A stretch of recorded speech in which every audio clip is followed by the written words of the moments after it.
You, John Fitzgerald Kennedy, do solemnly swear I, John Fitzgerald Kennedy, do solemnly swear that you will faithfully execute the office of President of the United States that I will faithfully execute the office of President of the United States and will, to the best of your ability, and will, to the best of my ability, preserve, protect, and defend the Constitution of the United States. preserve, protect, and defend the Constitution of the United States. So help you God.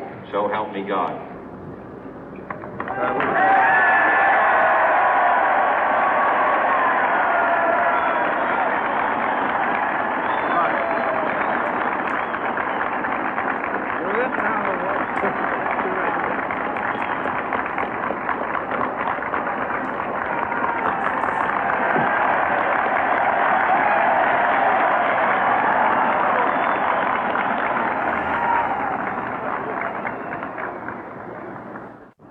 Vice President Johnson, Mr. Speaker, Mr. Chief Justice, President Eisenhower, Vice President Nixon, President Truman, Reverend clergy, fellow citizens. We observe today not a victory of party, but a celebration of freedom, symbolizing an end as well as a beginning, signifying renewal as well as change. For I have sworn before you and Almighty God the same solemn oath our forebears prescribed nearly a century and 3/4 ago. The world is very different now, for man holds in his mortal hands the power to abolish all forms of human poverty and all forms of human life. And yet the same revolutionary beliefs for which our forebears fought are still at issue around the globe. The belief that the rights of man come not from the generosity of the state, but from the hand of God. We dare not forget today that we are the heirs of that first revolution. Let the word go forth from this time and place to friend and foe alike that the torch has been passed to a new generation of Americans born in this century, tempered by war, disciplined by a hard and bitter peace, proud of our ancient heritage, and unwilling to witness or permit the slow undoing of those human rights to which this nation has always been committed and to which we are committed today at home and around the world.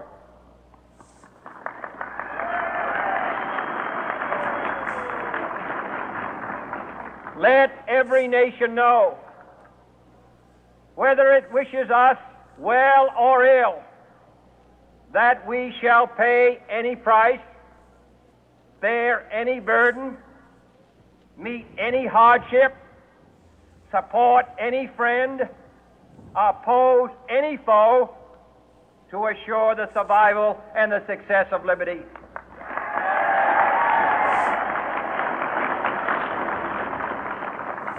This much we pledge and more. To those old allies whose cultural and spiritual origins we share, we pledge the loyalty of faithful friends. United, there is little we cannot do in a host of cooperative ventures. Divided, there is little we can do, for we dare not meet a powerful challenge at odds and split asunder. To those new states whom we welcome to the ranks of the free, we pledge our word that one form of colonial control shall not have passed away, merely to be replaced by a far more iron tyranny. We shall not always expect to find them supporting our view, but we shall always hope to find them strongly supporting their own freedom, and to remember that in the past, those who foolishly sought power by riding the back of the tiger ended up inside.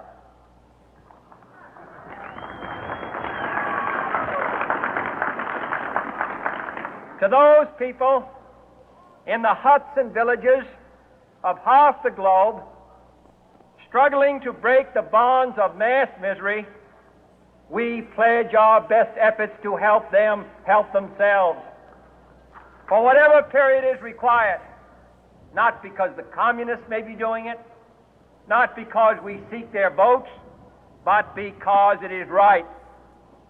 If a free society cannot help the many who are poor, it cannot save the few who are rich.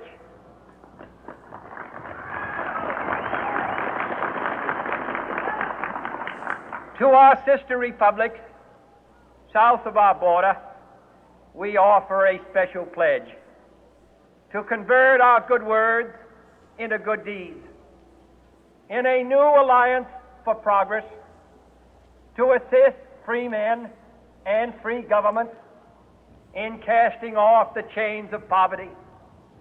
But this peaceful revolution of hope cannot become the prey of hostile powers.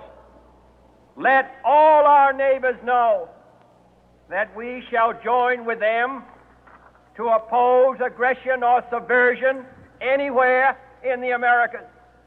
And let every other power know that this hemisphere intends to remain the master of its own house.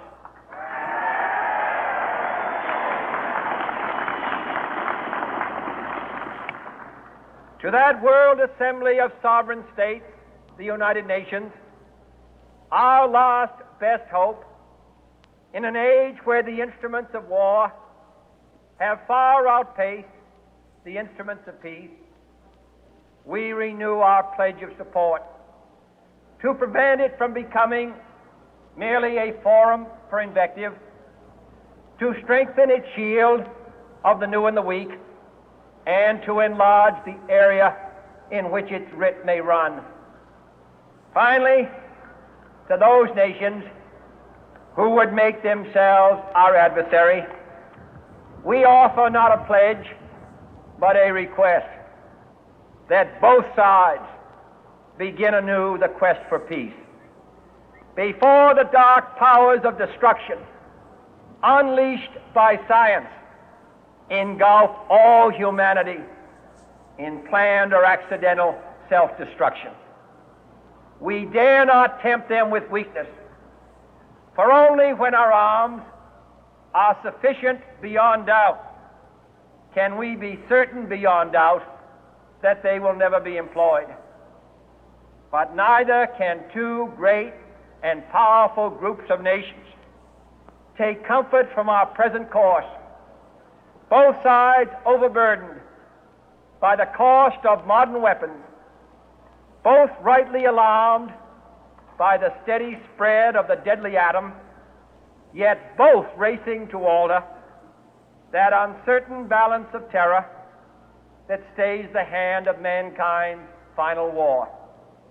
So let us begin anew, remembering on both sides that civility is not a sign of weakness, and sincerity is always subject to proof. Let us never negotiate out of fear, but let us never fear to negotiate.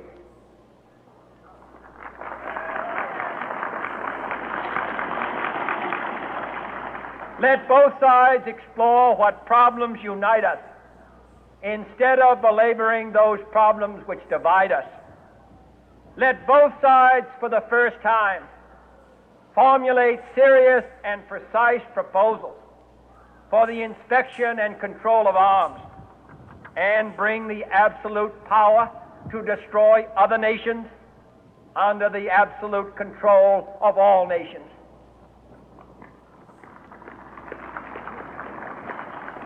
Let both sides seek to invoke the wonders of science instead of its terrors.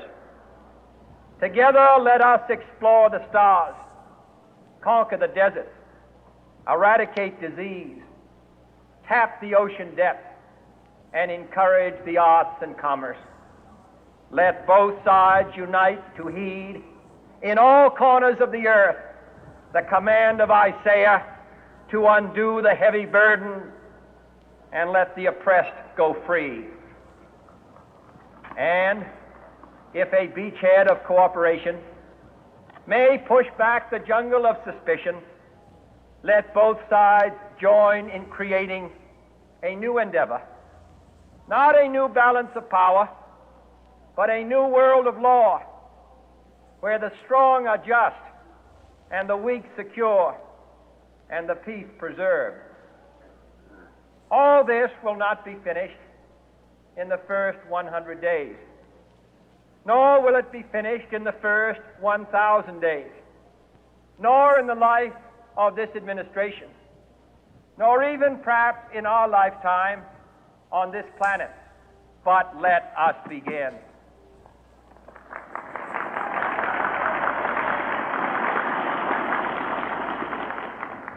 In your hands, my fellow citizens, more than mine, will rest the final success or failure of our course. Since this country was founded, each generation of Americans has been summoned to give testimony to its national loyalty. The graves of young Americans who answered the call to service surround the globe.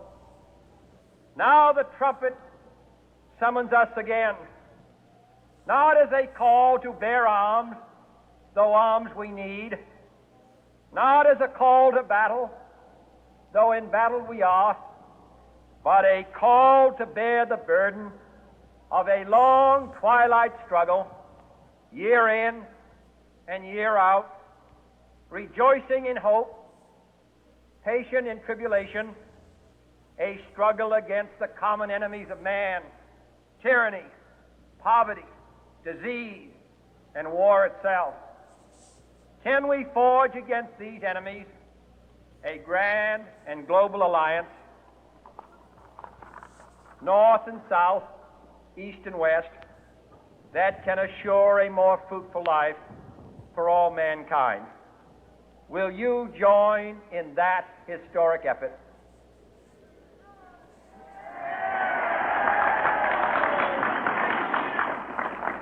In the long history of the world, only a few generations have been granted the role of defending freedom in its hour of maximum danger. I do not shrink from this responsibility. I welcome it.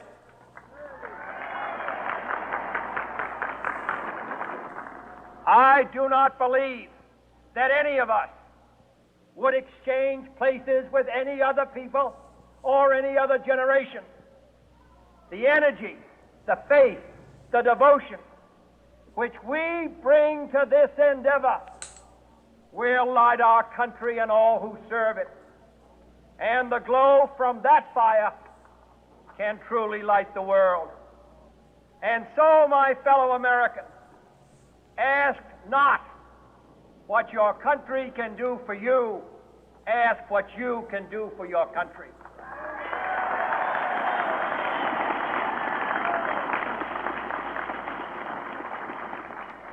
My fellow citizens of the world, ask not what America will do for you, but what together we can do for the freedom of man.